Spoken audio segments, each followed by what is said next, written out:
This video is sponsored by Cook Unity. To experience chef-quality meals every week delivered right to your door, simply go to cookunity.com/companyman or enter code COMPANYMAN before checkout for 50% off your first week. The link is in the description.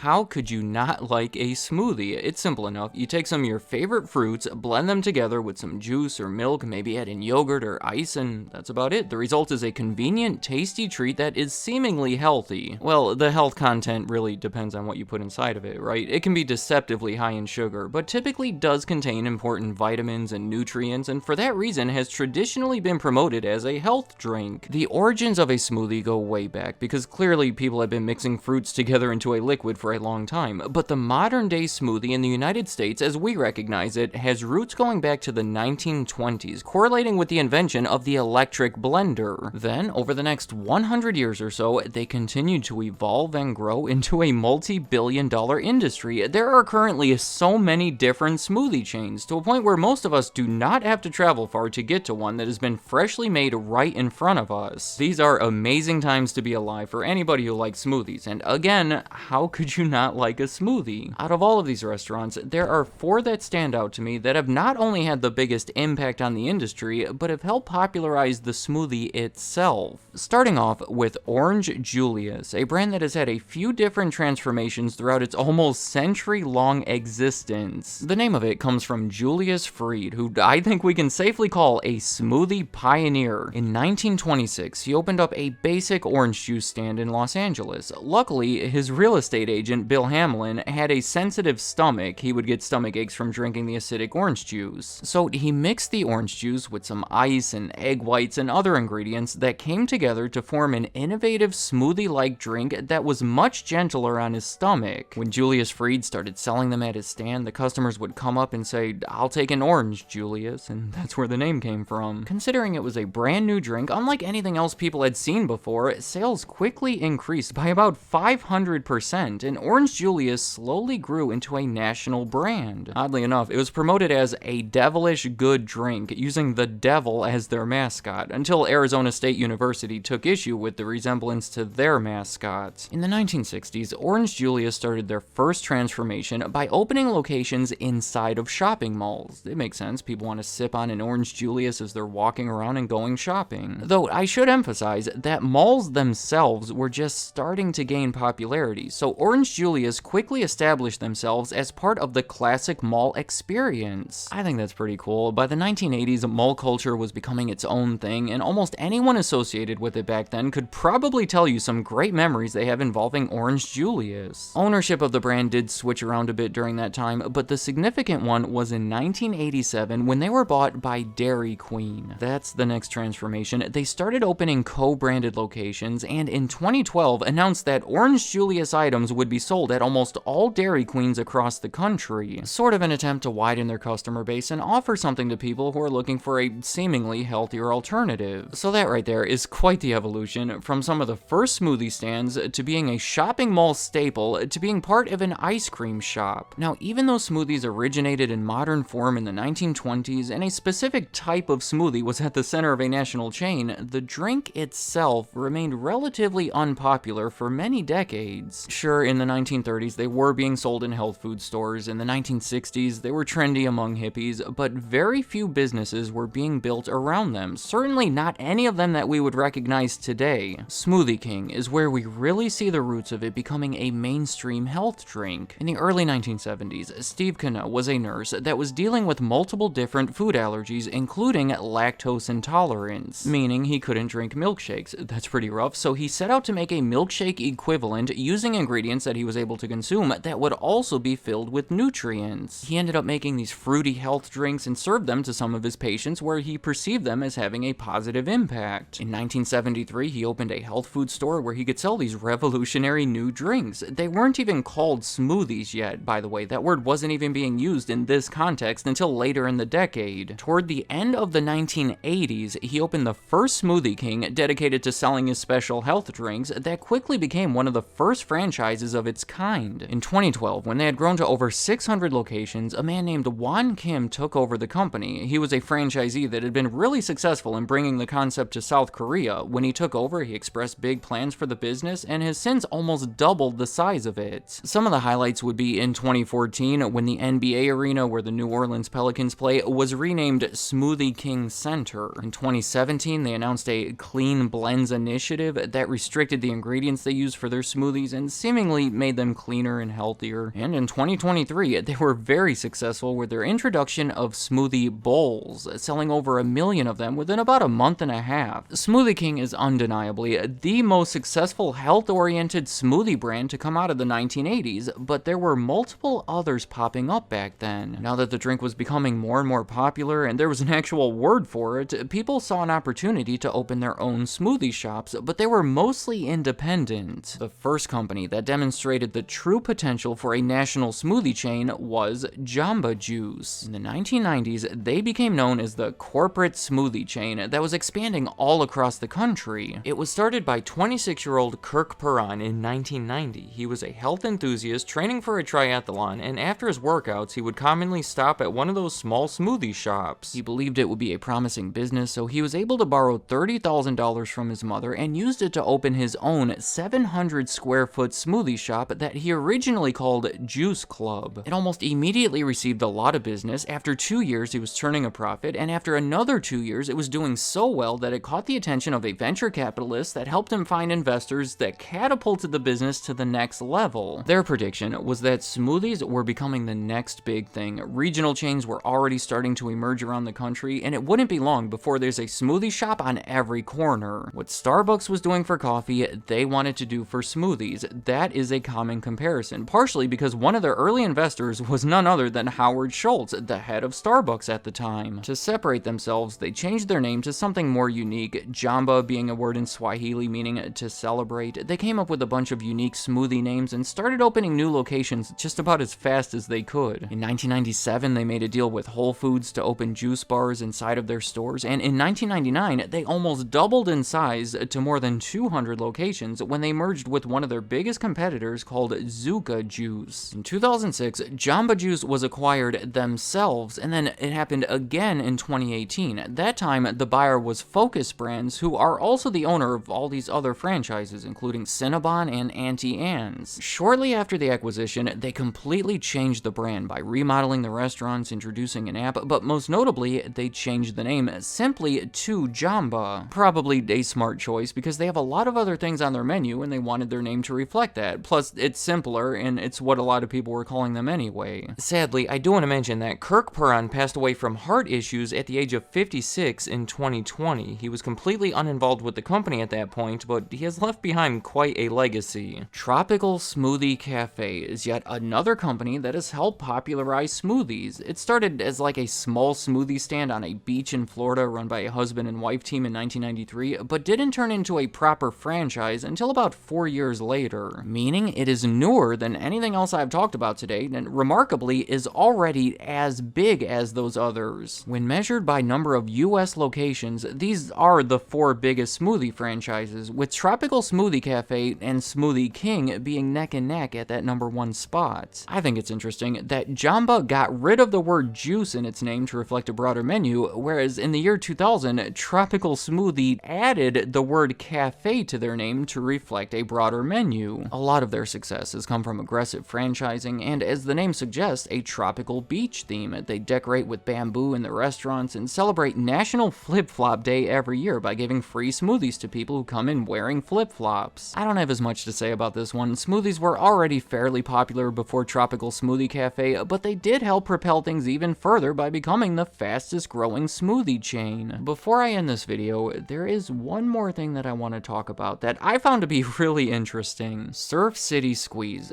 First off, you can already see that they clearly have the best logo. A surfing pineapple wearing sunglasses with his hair blowing in the wind, you're not going to do any better than that. However, most of the viewers have probably never seen that logo before, considering they only have about 90 locations, far less than any of these others, but in a weird way, this company is significantly bigger than those others. In 1981, Kevin Blackwell opened an early smoothie shop in Phoenix, Arizona called Surf City Squeeze, and throughout all these acquisitions and business deals, that company has grown to become a massive franchising company. For example, in 2006, they acquired Blimpie. In the following year, they acquired Cold Stone Creamery. Well, in 2015, things came full circle in a way when they acquired Planet Smoothie and Maui Wowie. So they are now the owner of multiple smoothie chains in addition to many others, making Surf City Squeeze, as far as I know, technically the biggest that a smoothie company has ever grown. Let me know in the comments, where is your favorite place to get a smoothie? It's such a simple drink, but they all offer unique combinations and tastes and ingredients and atmospheres to where it's a surprisingly different experience depending on where you go. It is looking like the smoothie market is expected to continue getting bigger, but who do you think is going to benefit from that? Will one of the popular ones leap ahead in front of the others? Will one of the smaller ones reach their levels? Or maybe there's going to be a whole new competitor that none of us even know yet. And any other thoughts you have about Orange Julius, Smoothie King, Jamba, or Tropical Smoothie Cafe, leave them in the comments. I'd like to hear what you have to say. Today's sponsor is Cook Unity, and I've been excited to work with them because they have been sending chef-crafted quality meals right to my door. I am talking about the kind of meal you would find at a nice restaurant, but without having to go out and at a much lower price. In my experience, the food has been delicious. Everything I've tried so far has either met or exceeded my expectations. Like last week, I ordered the salmon burger with sriracha aioli and tater tots, which is a little outside my typical food preferences, but it looks so good and I decided to give it a try, and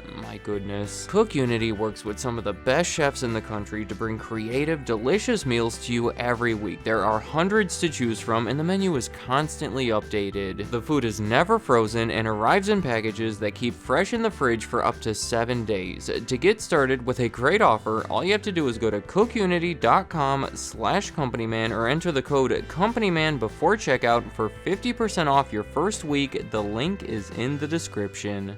Thank you for watching.